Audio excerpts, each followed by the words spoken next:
Hi, and welcome to the Conscious Marketer podcast. This is Richard here and joined by Kylie. Hi, Kylie. Hello. And today we have a special guest, Allison Maslan. She's the CEO of Pinnacle Global Network.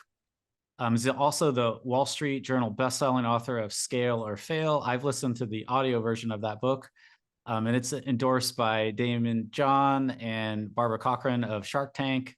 Allison's has built 10 successful companies starting out at the age of 19.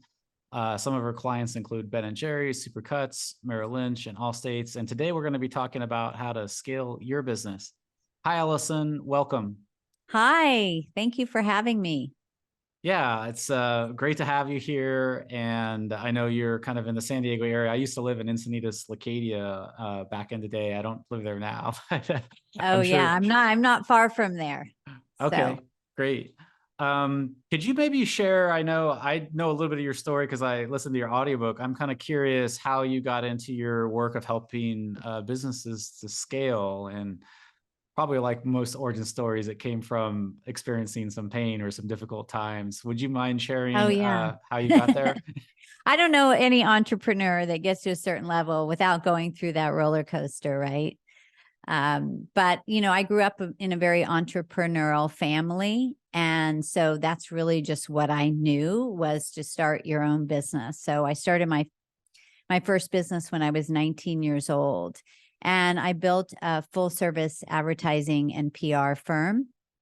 And by the time I was 25, I had, big clients like Ben & Jerry's and Supercuts and Charlotte Russe, but I didn't know how to scale at all. And so as the business grew, I felt more and more the weight of that. Even though I had some employees, I really was the control freak of the business. And, so many business owners might relate to that are listening, because it feels so scary to let go. And so that's really the slope that I was on. And I ended up, just from the exhaustion and the weight of it all, the pressure, I ended up having a car accident just from, really not being in the present moment. And that was the wake-up call for me to say, okay, this model, the way I'm operating, isn't working. And so I began to study my clients that had thousands of employees to understand how was it that the CEO or the founder, they weren't like standing over everybody micromanaging. And, how were they spending their time to grow the company more strategically? And what were the systems and processes that they had in place to have a more well-oiled machine? And so that became my mission, to figure that out. And that was the development of what we call today our SCALEIT Method that we use with our clients in Pinnacle Global Network. And I went on to build 9 more companies. And just over the years, people would say, Allison, how do you do it? Can you teach me? And so that was company number 10, 14 years ago, when we started Pinnacle. And that's really been my mission, because I feel, and we've seen this with literally hundreds of thousands of business owners that hit that ceiling of growth. And it is because they are, the bottleneck of the company. And when you can learn to get out of your own way with the system that we have, it truly is life-changing. Now you have a company that can run without you. So what are the first steps that people need to take when they start to think about all this? Yeah, I'd say first is just having awareness, is to see, where am I at? What are the stuck points? Because, awareness is power. Once you know where you're at. And the reason I say that is we often will get business owners that come to us that are at the same place for more than a decade, and they just don't know their way through. And we are creatures of habit.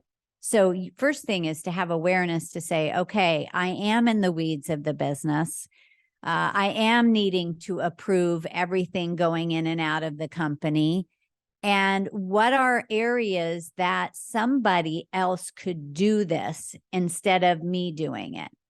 because you want to be the visionary of the company, and the day-to-day of running the company should be other people ultimately. So it might be starting with an assistant. How can you delegate a bunch of the things that you're doing? If you're on the phone with Verizon, if you're driving to the post office, if you're even, even meeting with clients, ultimately you want other people to do that. And so that you can be more strategic in the business. But it first starts with the awareness to say, how am I spending my time?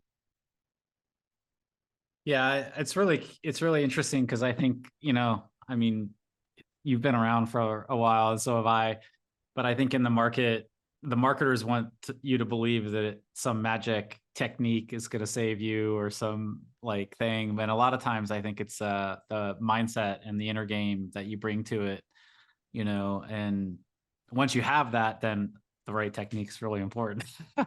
Yeah. But without it, it's like, yeah. So I'm kind of curious, what are maybe some of the mindset traps that people have that keep them locked into where they can't scale? Or I guess the flip side would be, what are some of the things or questions that somebody who's able to scale what are they asking themselves? Like, how are they approaching it completely different, Yeah.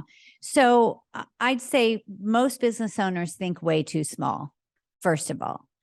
And, it's just sort of how we're wired. And I try to help them, or my team. I have 30 mentors that work with our clients. They've all built very successful companies. And we try to help them think much bigger, because it really just is a number. But we tend to, this idea of looking at what's right in front of us and thinking that's our reality, instead of making decisions from where we're going rather than where we're at. And so, it's a lot of money mindset. It's a lot of, I try to say, instead of what's your yearly goal, what if your yearly goal became your monthly goal? And just really expanding the possibilities. Instead of one location, why don't you have 100 locations? If why don't you add on other recurring revenue, like subscription programs or certification programs, or adding a software, or adding a product to a service to a product. So it's really just expanding your mindset, your possibilities of the opportunities that are in front of you. And once you do that, and once someone's holding a bigger picture for you, then it's game on. It really is game on, and it's exciting. What I love about that, and we say this to our clients as well, and it's like, you can always sweat yourself to like 50% growth, or to like double your client base even. But if you go, like you said, if it's if you go from one store to 100, or your yearly revenue to monthly, then your thinking has to change completely, because you can't sweat yourself that way. You'll run yourself into the ground, then you have to kind of like shift. Are there other mindsets that you could point out that might be helpful? Because I think this thinking big one, I love that. Absolutely. And even as you ask that, I think, okay, I got to start thinking bigger for our company too, Well, it's thinking bigger and playing bigger, right? It's one thing to think it, but then it's other than, okay, if I was at that level, who are the people that I would hang around with? What are the kind of steps that I would take? I would hire that person instead of being so conservative, and I wouldn't be spending my time, doing this task, right? I would be out there building my ecosystem, my joint venture relationships. And, so I think you start looking at your priorities a lot differently when you're seeing yourself as this bigger company. But it first has to start with seeing that, yeah, why not? Why couldn't I create a $50 million company, or $100 million company, or $1 billion company? Why not? We had Naveen Jain speak at our event a few years ago, and he came to this country with $5 in his pocket, and he's built $2 billion companies. And he says, people always say the sky's the limit, but the truth is there is no sky. So there is no limit because we live in a completely expanded universe. And so when you think of it that way, there really is no ceiling on what it is you can create. And then, you know, the opportunities are limitless. It's not about, I don't have the resources. It's how resourceful are you? There is no sky. That sounds like some kind of a Zen koan or something you'd find in a ancient book from India or anything like that. I love that. I'm curious, obviously you have really dialed in processes. You've used it to grow 10 companies and you've helped, you said, did you say thousands or hundreds of thousands, something like that? So can you give us a story or an example of somebody that came to you needing your processes and kind of how they went through that and what happened on the other side? Yeah, I have several of those stories. And I'll say, for instance, Marshall Doyle, he runs a company in Oregon called CalCert. So it's a machine calibration company. He had 35 employees. He had not taken a vacation in 20 years. And he was working 60, 80 hours a week. And even though he had a team, he had his hands in every single area of the business. So if you can imagine not taking a vacation in 20 years, working 60, 80 hours a week, this was just his life. And so when I met Marshall, I said, we're going to extricate you from the day-to-day. You're going to replace yourself in every area of the company. And he laughed at me. Yeah, you know, I mean, he was nice, but he laughed, like, prove it. So within, you know, we worked together, I think, for about 3 years. And within that time, he grew to over 100 employees.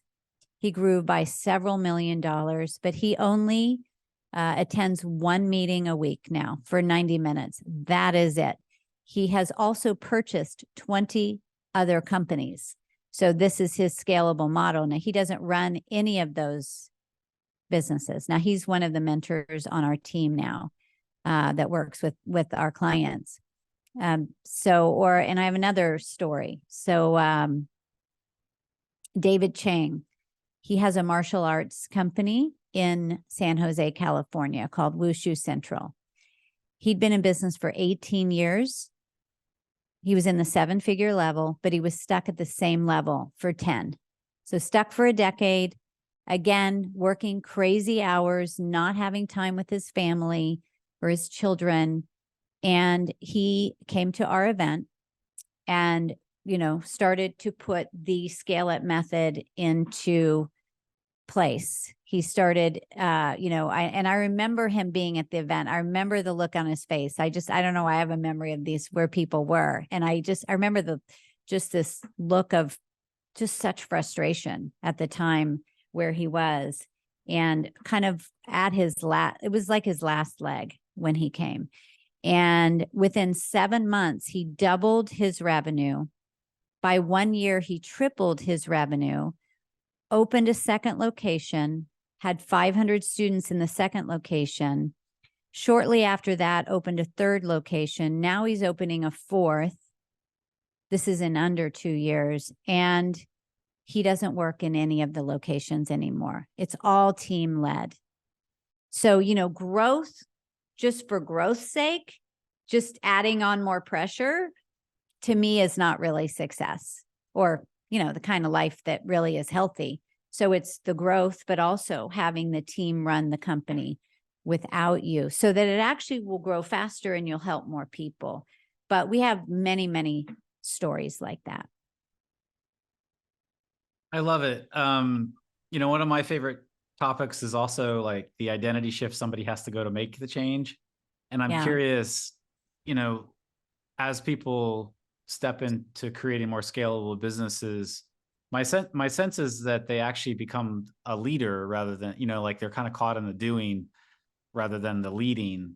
And I'm kind of curious how you help people to see that focus or bring that focus out so that actually they start to lead their companies instead of the company leading them? Is there anything that you have in your process that does that, or how do you look at that? Yeah. So one of the first things we do is we help them create something called their big picture vision. And it's interesting because it's the area of the company that most business owners spend the least amount of time on, but it's the most important. Because once you have this vision, and we help them create, it's like a 4-page, 11 by 17, really beautifully designed. And it really is the state of the union of your company 3 years from now. And we really help you to think outside of the box as you're building this. And so, future pacing. So everything is written in future tense as if it's already, let's say, 2026 or 2027, whenever you're listening to this podcast. And then they use that for hiring, for the team. Everybody in the team has it. All your clients have it. All your vendors have it. It's like your statement to the world. This is who we are. So they begin to step up right from the beginning into this higher level. And then all decisions are tracked based on that. Like, is this thing that we want to do, does that line up with the big picture vision? Is that going to get us there faster? And if not, then, that's a no, or at least a not now. And so right from the get-go, you start to, like I said, you start thinking much bigger. And that really is critical. If you don't believe internally that this is going to happen, it's just going to be a longer road, because you're going to have your foot on the gas, your foot on the brakes, foot on the gas, foot on the brakes. And so, we want you to make smart decisions, calculated decisions. So the metrics are super important.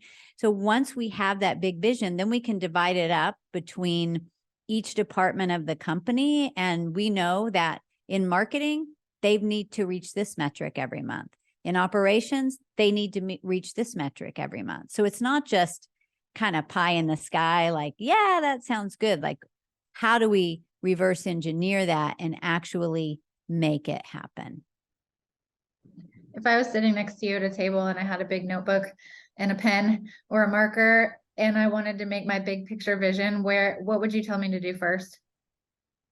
Yeah, so we start with, it's like a kind of a 3-step process. We have we call it the big picture vision mind map. And a mind map is just these circles, and you're just kind of designing and coming up with ideas. So you first want to think of, what are the most important things that you want to have in your business and in your life? And if you were designing this for 3 years from now, what would your team look like, your revenue and profits? What would your clients be saying about you? What would your team be saying about you or the company or the experience of working there? Like, if they were going to write a Glassdoor review, what would they say? And so you really just, as if you're watching a movie about your business and you're stepping into that. What are all the pieces? How would you want to spend your day? What do you want to do with your time? And so that's like just kind of a messy, notes everywhere first step. Then we take that and you take all the pieces and you mark like a half a day off a few times, and you just journal on each piece. Like, really, let's go deeper. What does this look like? What does this feel like? If I was there now, what would the experience? And try to get as visceral as possible. And then once you have all that writing, which is, several pages on a Word doc. So you have to be disciplined in doing it. That's the key, is to really schedule this. Otherwise, you will replace it with other things going on. But it is that important. And then once you kind of edit that down, then you go to your team. Because when you can build this with your team, you're going to get way more buy-in from them, and they're likely to be excited about it, instead of going, hey, this is who we are, and this is what we're doing, and this is what you have to do. No, we want to enroll them in the process of the creation of the vision, because if they feel part of the development, they're more likely to, run with it. And so you take it to the team and say, what do you think? What would you add? What am I missing? What would you change? What excites you? Circle the pieces that are really speaking to you. and you spend a day or two doing this together. And once you do that, then you do the final edit, and then you build it to this, beautiful, big picture vision, like I stated. I love that. And, because I've listened to your audiobook and have kind of gone down the rabbit hole a little bit into your world. But I know, like, right before we got on, you said you started a company that was homeopathy, and you were a mom. And, in terms of our work, we work with a lot of therapists and healers and conscious businesses. And I think the good news is that the business world is starting to integrate more, I would say, like, higher values, I would even say spiritual values. I'm kind of curious what your take on it is, and how, because I think people want to both work and buy from companies that are value led. How does that kind of integrate into your process, and how do you, especially for your own company, how do you integrate that into your own company? Because I think it's a really a competitive advantage when you can build that in right from the start. Yeah, I think you're spot on with that. And it's interesting because I had run all these companies, and even though when I had my homeopathic practice, I had other businesses that I was running in the background. Yeah. And, homeopathy, if you don't know it, it really is a way of life. And, I was one of the first homeopathic physicians in Southern California back in 1996.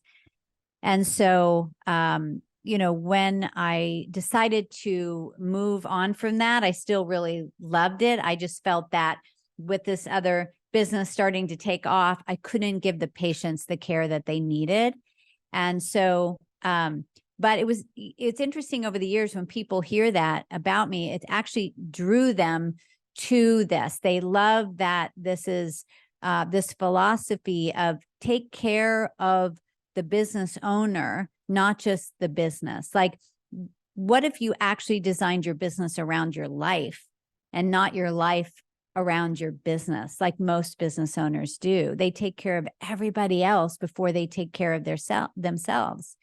And if you don't take care of yourself, you're not going to be able to take care of anyone. And business owners get health problems, they get divorced, burnout, just all of the stuff. And I've been there, so I know it. And so I know how critical it is that, you have a passionate life. And I think that people, it's not just scale the business, it's scale your life. And it really is about true transformation and stepping into your own leadership. And so it's, you can make a lot of money and be miserable. So let's make a lot of money, create wealth, make a difference in your community, give back, take care of your employees' families, all of that, and have time to do all the things that you've dreamed of in your life. And I truly believe that you can do that. And that's what we do. And so I feel like we're a really good example for our clients. So one of the first ways that people can start to create that life that they love and scaling is to come to your event in San Diego coming up here. So I would love to hear more about that. I think that a lot of our listeners would be interested in attending. What's happening there? Yeah, so we're very excited. It's called SCALEIT Live. It's our 13th year leading this event, which, even during COVID, we did a virtual, but this is actually in person, all in person. It's at the Manchester Grand Hyatt, a beautiful venue overlooking the Bay of San Diego. It's May 4th to the 6th. So it's a Thursday, Friday, Saturday. And we spend 3 days building out your step-by-step scale plan to multiply your revenue, your profits, the number of people that you impact. And it's about building a team managed company that can run without you and to expand into a more scalable model. And event is for CEOs and founders that are generating a minimum of $500K in their business, because you're really not ready to scale until you get to that point.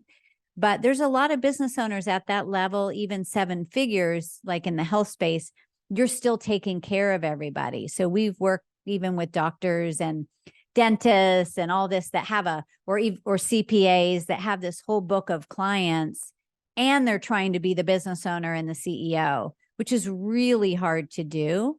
And so by the end of the event, you have a step-by-step plan for your strategic plan, your marketing and sales blueprint for the year, your hiring plan, how to replace yourself, your execution plan, everything. So you're really ready to hit the ground running and to scale it over the next 12 months. So how do people find out more or sign up or show up? Yeah. So you just go to SCALEITLive.com. SCALEITLive.com. It has all the details there. And we have Lori Greiner from Shark Tank. She will be there on stage with me, Amy Porterfield, Anthony Trucks. So, and we have several hundred CEOs in the room. So the networking alone is going to be off the charts, but SCALEITLive.com. Thanks, Allison, for sharing your story and giving us some of the principles and some of the mindsets and some of the identity. It's really been a pleasure to have you on here. And I also want to mention, if you can't make it to that event, there are definitely other ways to learn from Allison. She has her book, Scale or Fail. You can just Google that on Amazon. And then she also has 2 podcasts, the SCALEIT Method podcast and also the Women Who Own It podcast. So you can, I'm assuming you can get those on iTunes or Spotify. Is that correct? Yes. Yeah. All the above. Yeah. Okay. Thank you so much for joining us here today. And it's been really a pleasure to hear your story. Thanks, Allison. Thanks so much for having me. And for the readers, if you want to get the show notes or all the links, you can also go to consciousmarketer.com/podcast.